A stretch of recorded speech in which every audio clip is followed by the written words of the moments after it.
Bonjour à tous, bienvenue sur e-learning physique. On est dans notre deuxième vidéo sur le haut-parleur, donc corrigé de l'épreuve CCP PC 2016. Dans la première vidéo, on a établi l'expression de l'impédance motionnelle et on a établi donc l'expression de cette impédance d'entrée du haut-parleur qui contient à la fois des termes électriques et des termes mécaniques. Donc ça, c'est dû au couplage électromécanique puisque le but du haut-parleur, c'est bien de convertir de l'énergie électrique qui est à l'image du son qu'on souhaite transmettre dans l'air pour faire vibrer une membrane. Donc c'est ce qu'on cherche à faire.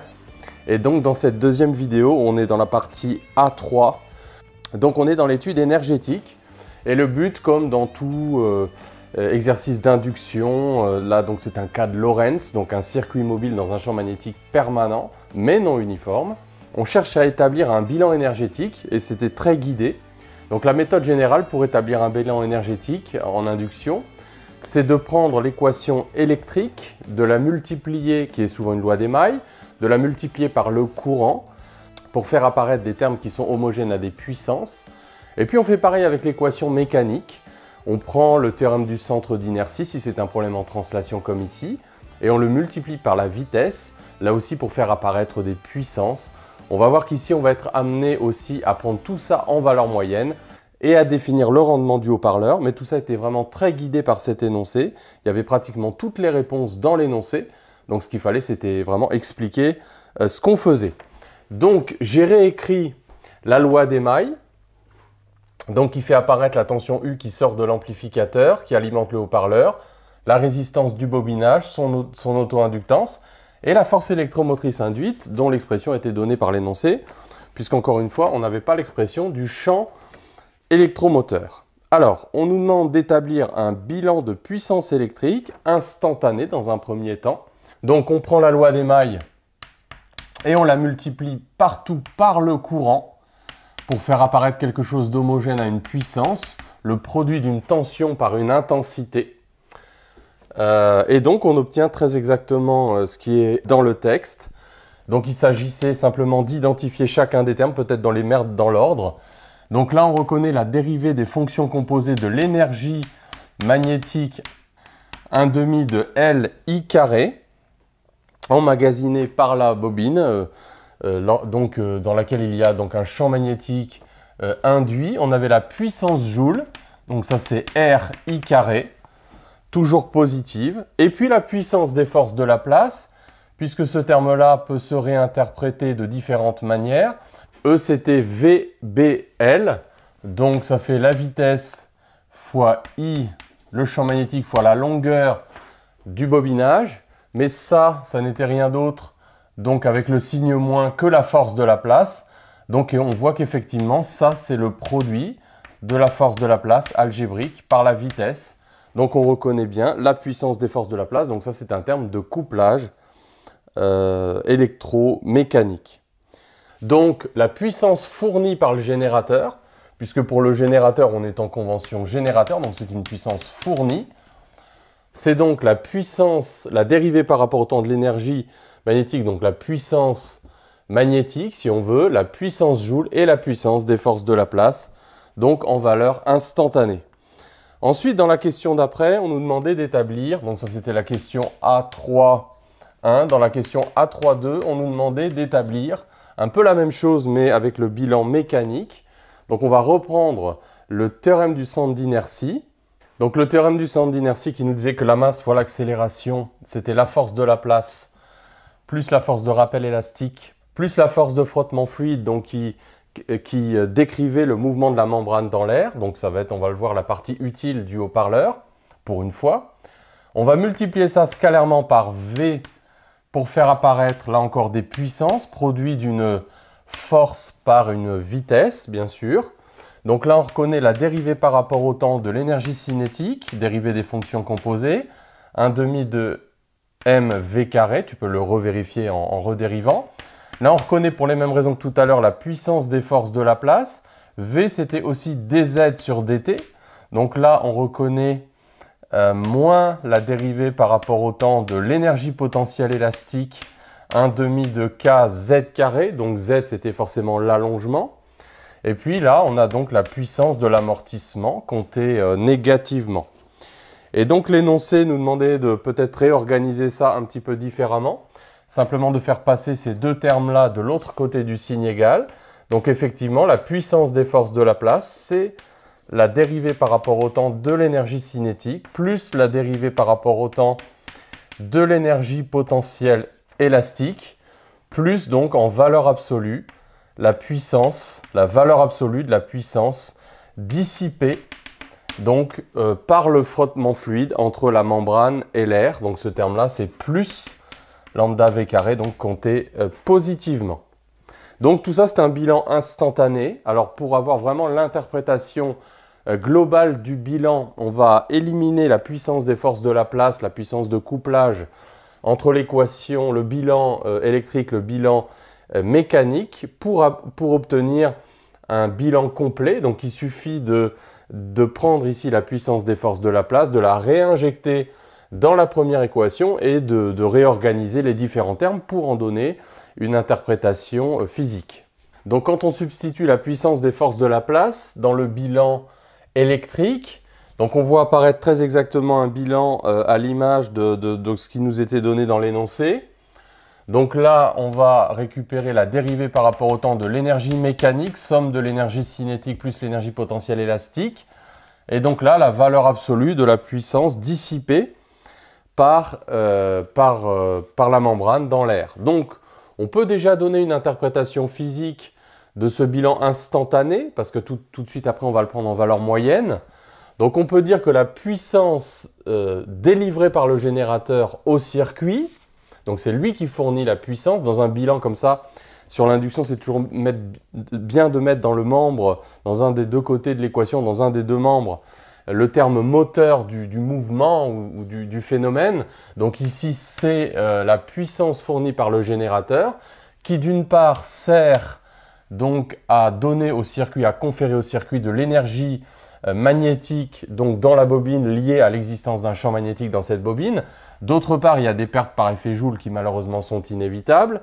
Ça sert également donc à faire varier l'énergie mécanique du système, donc à donner à la membrane une certaine énergie cinétique et lui conférer une certaine énergie potentielle élastique. Et enfin, le terme intéressant pour nous, donc, c'est de convertir tout ça également en puissance dissipée par la membrane. Et donc pour une fois, les frottements, c'est ce qu'on cherche, c'est le but ici du haut-parleur, c'est de transmettre cette énergie à l'air au travers du mouvement de la membrane. Alors, on nous demandait encore une fois de réinterpréter ça, mais cette fois-ci en valeur moyenne. Lorsque U de t est sinusoïdal, donc on est en régime sinusoïdal forcé, comme on a vu dans la vidéo précédente, à ce moment-là, toutes les grandeurs sont sinusoïdales, le courant est sinusoïdal, la vitesse est sinusoïdale, le déplacement de la membrane Z de t est sinusoïdal, ils sont tous déphasés par rapport à U, ils ont une certaine amplitude, on avait utilisé les notations complexes pour voir ça la fois d'avant, mais alors ça c'est intéressant parce que donc si on prend ça en valeur moyenne, donc dans le temps,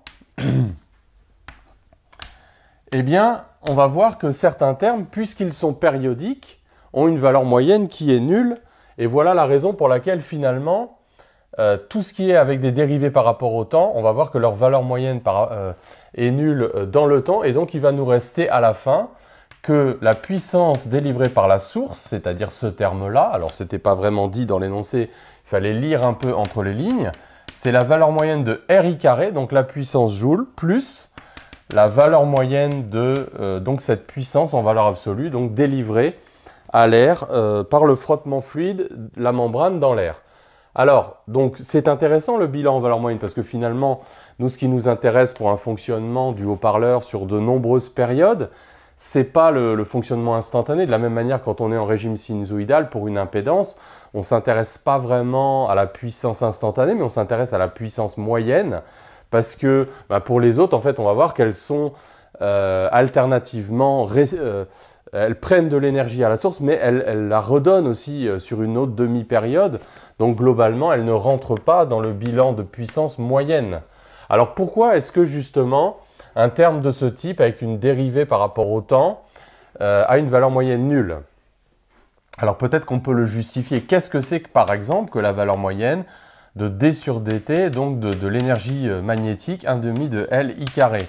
Donc c'est 1 sur t, intégrale de 0 à t, donc d sur dt, donc la dérivée par rapport au temps, de l'énergie moyenne dt. Donc ça veut dire que, eh bien, comme on a déjà une dérivée sous l'intégrale, ça fait tout simplement 1 sur t, 1 demi de L, I carré en t plus grand t, ou en grand t, moins I carré de 0. Et c'est là qu'on voit que comme I est périodique, I carré est t périodique, et donc là, dans cette soustraction, eh bien, ça fait 0. Donc en moyenne, l'énergie de la bobine, l'énergie magnétique est nulle. De la même manière, l'énergie cinétique et l'énergie potentielle sont nulles puisqu'on a des mouvements oscillants. Donc on peut faire exactement le même raisonnement pour toutes ces grandeurs-là. Donc ça, c'était peut-être ce qui était le plus délicat à justifier dans le passage aux valeurs moyennes. Et qu'est-ce que c'est que la puissance utile? Eh bien évidemment, la puissance utile, c'est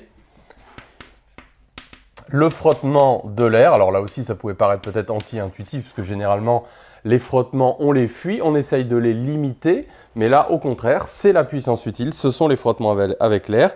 C'est ce qui permet de délivrer de l'énergie acoustique au milieu environnant. Et donc, le rendement, de manière générale, un rendement, c'est toujours ce qui est utile. Hein, c'est une définition économique sur ce qui est coûteux. Donc, ce qui est utile, eh bien, c'est lambda, valeur moyenne de V carré, c'est PA. Et ce qui est coûteux, eh bien, c'est P source. Donc, c'est la valeur moyenne de U fois I, la puissance totale délivrée par l'ampli qui alimente ce haut-parleur. Alors, on cherche maintenant à calculer ce rendement en se servant un peu tout le terrain a été préparé. Parce que tout à l'heure, donc dans la vidéo précédente, on a montré que le circuit, vu de l'entrée, pouvait être un petit peu représenté de deux façons différentes, de deux manières différentes. U de l'entrée, c'était l'association en série de cette impédance électrique et l'impédance interne de la bobine R plus JL oméga et d'une impédance motionnelle qui en fait comportait des termes mécaniques. Et on nous avait fait faire un travail également, c'était d'additionner ces deux impédances pour en extraire la partie réelle. Donc l'impédance totale du circuit pouvait également s'écrire comme la somme d'une résistance totale et d'une réactance X. Donc c'est pourquoi le texte définit une inductance équivalente L totale égale X de T sur oméga, de manière à ce que la réactance, hein, c'est ce qu'on appelle c'est la partie imaginaire de l'impédance, X de T c'est LT fois oméga. Et donc on va jongler un peu sur ces deux représentations qui sont les mêmes en fait, mais c'est simplement qu'on a regroupé, on a séparé la partie réelle et la partie imaginaire de l'impédance totale du circuit vu de l'entrée, cette impédance d'entrée comme on dit. Et on nous dit que le générateur donc délivre une tension sinusoïdale de valeur efficace UF, donc ça veut dire que U de T, il est de la forme racine de 2 fois U efficace, hein, donc l'amplitude complète, c'est la valeur efficace fois racine de 2, cosinus oméga T, je prends ça comme origine des phases, et donc I de T, donc en notation réelle, alors je viens de faire toute une série de vidéos hein, sur les notations complexes, les notations réelles, la puissance en régime sinusoïdal, et là c'est vraiment l'occasion d'appliquer tout ce qu'on vient de faire, donc des rappels de première année sur toutes ces notions de base. I de T égale I efficace racine de 2 cos oméga T plus phi. Et qu'est-ce que c'est que phi? Eh bien, comme on l'a vu dans ces différentes vidéos, c'est évidemment le déphasage de I par rapport à U, mais c'est aussi l'argument de Y de 1 sur Z, l'impédance totale du circuit vu de l'entrée. Bon, on ne va pas vraiment se servir de ce phi-là, c'est pas ça qui est important. On redéfinit le rendement, donc il vaut lambda V carré U I. Et on nous demande de démontrer, alors je vais mettre un point d'interrogation, que ça vaut RT moins R sur RT, dit l'énoncé. Alors, peut-être d'abord qu'on pourrait s'intéresser à la puissance moyenne délivrée par la source. Donc quand on voit ce schéma, on voit que finalement, vu de l'entrée, le générateur sinusoïdal alimente une impédance Z qui vaut RT plus JXT. Alors, comme je l'ai montré dans ces vidéos sur la puissance, il y a plusieurs manières de calculer la puissance moyenne et ça n'est souvent pas la formule la plus connue, U efficace, I efficace, cos phi, la plus intéressante. Mais la plus intéressante ici, ça va être partie réelle de Z, I efficace carré. Donc en fait, la valeur moyenne de UI, c'est partie réelle de Z total fois I efficace carré. Et c'est cette formule-là qu'il fallait utiliser ici, donc il fallait la connaître et la rappeler. Donc ça fait R total, I efficace carré. Après, on va voir dans le quotient que le I efficace carré va se simplifier. Parce que, donc, là, il fallait utiliser cette relation-là. Donc, pour calculer lambda V carré, tout le terrain était vraiment préparé. Donc, ça fait la valeur moyenne de UI, moins R, valeur moyenne de I carré, donc la puissance joule moyenne. Donc, ça faisait, du coup, RT I efficace carré, moins R, I efficace carré également, puisque la valeur moyenne de I carré, ça fait I efficace carré, ça fait I max carré sur 2, puisque la valeur moyenne d'un cosinus carré, c'est 1/2. Et donc, voilà, en reportant ça dans l'expression, on obtenait effectivement que le rendement valait donc RT moins R sur RT, ou 1 moins R sur RT. Alors, on nous donnait une représentation graphique de ce rendement. Et donc là aussi, on s'aperçoit que le rendement est maximal pour une certaine fréquence, pour une certaine pulsation oméga 0. Alors, est-ce qu'on peut réinterpréter ça à l'aide de ce qu'on savait déjà? Eh bien oui, puisque on avait donc là oméga 0 qui vaut à peu près 552 radians par seconde, ce qui fait une fréquence d'à peu près 90 Hz. Donc on retrouve en fait la valeur pour laquelle la résistance RT totale était maximale en fonction de la fréquence. Donc ça, c'était ce qu'on avait vu dans le graphe de l'énoncé et dans la vidéo précédente. Et c'est pas étonnant, puisque ce rendement est maximum quand RT est lui-même maximum, parce que donc on prend 1 sur RT et on a le signe moins.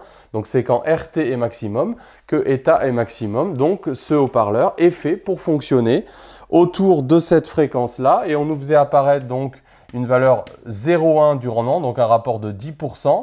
Donc on peut dire qu'en gros, la bande passante de ce haut-parleur, c'est cet intervalle de pulsation, donc entre 450 et 700 radians par seconde, ce qui correspond à des fréquences à peu près comprises entre 70 et 110 Hz. Donc on est bien dans le domaine audible, d'à peu près de 50 ou de 20 Hz à 20 kHz. Mais on est plutôt dans les basses fréquences, ça veut dire que ce haut-parleur, il est fait pour fonctionner dans les basses fréquences. Et c'est pas étonnant, on sait que quand on a des enceintes, eh bien très souvent, voilà, il y a un caisson de basse avec un gros haut-parleur, et puis il y a d'autres haut-parleurs pour des sons plus aigus. Tiens, voilà, dans cette pièce, j'ai moi-même des haut-parleurs. Donc là, on voit qu'on a un haut-parleur qui est fait pour les basses, et là, un haut-parleur plus petit qui est fait pour les fréquences plus élevées.